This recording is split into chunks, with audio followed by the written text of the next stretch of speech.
Електронска адреса за секој граѓанин на која ќе добива известување од институции и автомат за јавни услуги.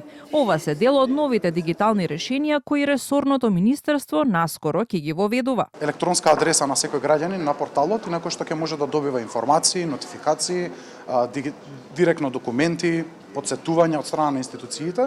Ќе тестираме со една најкористена според мене можност, а тоа е при истекување на лична карта, секој граѓанин на 3 до 6 месеци од рокот, како што е пропишано во законот, ќе добие нотификација во неговото сандаче дека за одреден број на денови му истекува личната карта и дека може да со аплицирање на порталот да си закаже термин да си ја обнови. Тоа се терминали за услуги. Јас ги нареков и банкомати или киосци за услуги, ќе ги поставиме на неколку фреквентни локации на кои што со едноставно покажување на вашата лична карта, кликнување на две копчиња буквално, само што ја тестирав, ќе може да добиете услуга за помалку од една минута. Терминалите за услуги ќе бидат поставени на фреквентни места, а доколку има интерес кај граѓаните да ги користат, нивната бројка низ државата би се зголемила, посочи министерот Андоновски.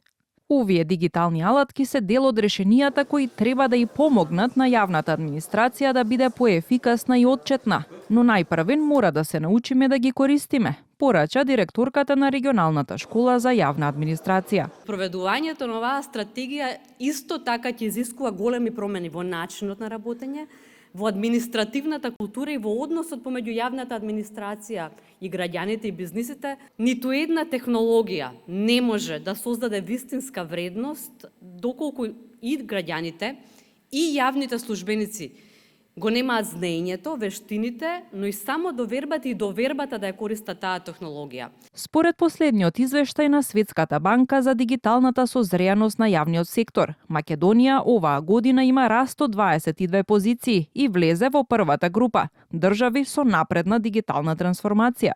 Меѓутоа, како што забележува извештајот на Европската комисија во делот за јавната администрација, испораката на услуги за граѓаните и бизнисите мора да се подобри.